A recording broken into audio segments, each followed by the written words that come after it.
بسم اللہ الرحمن الرحیم نحمدہ ونصلی علی رسولہ الکریم اما بعد۔ حدیث کا عنوان ہے ایمان بالغیب کے اعتبار سے تابعین کی فضیلت۔ وعن عمرو بن شعیب عن ابیہ عن جدہ قال قال رسول اللہ صلی اللہ علیہ وآلہ وسلم ای الخلاق اعجب الیکم ایمانا قالوا الملائکہ قال وما لهم لا يؤمنون وهم عند ربهم قالوا فالنبيون قال وما لهم لا يؤمنون والوحي ينزل عليهم قالوا فنحن قال وما لكم لا تؤمنون وأنا بين أظهركم قال فقال رسول الله صلى الله عليه وسلم إن أعجب الخلق إلي إيمانا لقوم يكونون من بعدي يجدون صحفا فيها كتاب یؤمنون بما فیہا۔ یہ حضرت عمرو بن شعیب اور یہ اپنے والد سے اور وہ اپنے دادا سے روایت کرتے ہیں کہ رسول اللہ صلی اللہ علیہ وسلم نے ایک دن صحابہ سے پوچھا کہ اللہ کی ساری مخلوق میں تمہیں ایمان کے اعتبار سے سب سے زیادہ اچھے ایمان والا، قوی ایمان والا کون لگتا ہے؟ انہوں نے کہا فرشتے۔ اور اس نے فرمایا کہ ان کے ایمان پہ، ان کا ایمان جو ہے نا، ان کا ایمان اگر قوی ہو، ان کا ایمان اچھا ہو، یہ کون سا قابل تعجب بات ہے؟ اس لیے کہ وہ اللہ کے پاس رہتے ہیں، اللہ کے مقرب ہے، عالم جبروت میں رہتے ہیں اور اللہ تبارک و تعالیٰ کی قدرت کے عجائب غرائب دیکھتے ہیں۔ تو اگر ان کا ایمان مضبوط ہے، قوی ہے، تو یہ کوئی تعجب والی بات نہیں۔ تو ان لوگوں نے، دوسرے لوگوں نے پھر کہا کہ پھر اللہ تبارک و تعالیٰ کے انبیاء ہو سکتے ہیں۔ اللہ کے انبیاء ایمان کی قوت کے اعتبار سے اور ایمان کے اچھا ہونے کے اعتبار سے قابل تعجب ہے کہ آدمی ان کے ایمان کی قوت پہ تعجب کر سکتا ہے، کتنا اچھا ایمان ہے، قوت والا ایمان ہے، قوی ایمان ہے۔ تو انہوں نے فرمایا کہ ان کا ایمان بھی قابل تعجب نہیں، اس لیے کہ ان پر وحی نازل ہوتی ہے اور وحی کے ذریعے وہ جبرائیل امین کو دیکھتے ہیں، فرشتوں کو دیکھتے ہیں اور بھی اللہ تبارک و تعالیٰ کی قدرت کے بڑے عجائبات دیکھتے ہیں وہ وحی کے ذریعے۔ تو یار ان کا ایمان اگر قوی ہے، مضبوط ہے، تو یہ بھی قابل تعجب بات نہیں ہے۔ تو اس کے بعد پھر صحابہ کرام نے عرض کی کہ پھر ہم ہو سکتے ہیں؟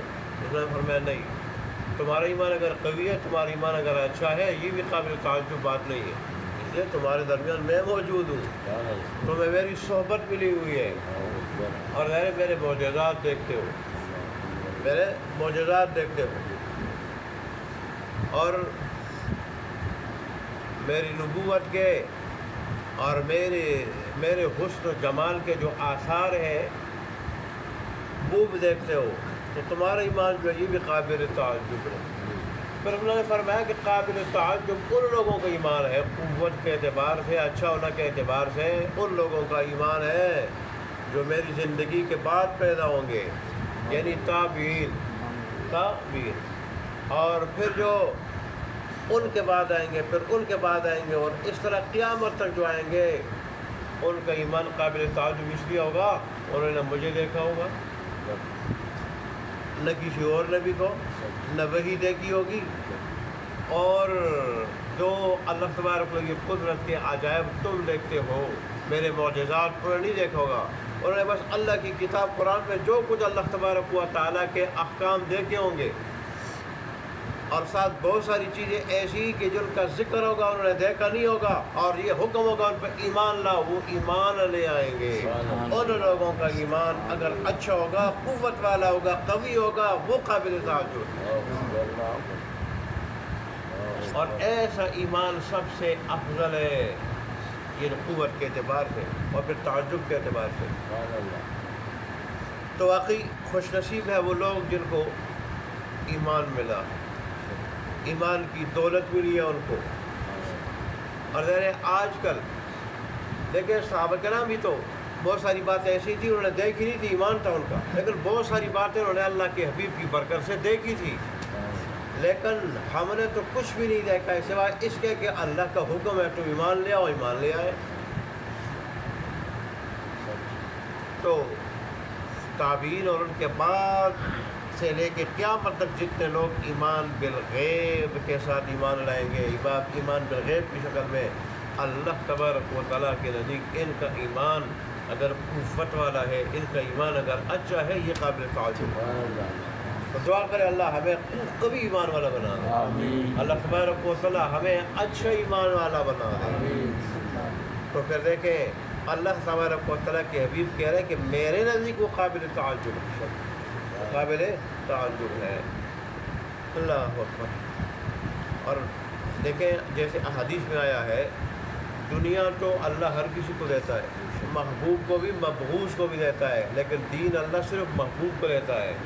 تو جس آدمی کو ایمان ملا ہے اللہ کا شکر ادا کرے، جو آدمی جو ہے نا وہ دیندار ہے اللہ کا شکر ادا کرے، اگر کوئی دین کا طالب علم ہے اللہ کا شکر ادا کرے، اگر کوئی دین سکھانے والا عالم ہے اللہ کا شکر ادا کرے کہ ہم تو اس قابل نہیں تھے لیکن پھر بھی اللہ نے انتخاب کر دیا، پھر بھی اللہ تبارک و تعالیٰ نے محبت کی نگاہ سے دیکھے، محبت کی نگاہ سے دیکھے اور ہمیں محبوب بنا کے ہمارا انتخاب کر دیا۔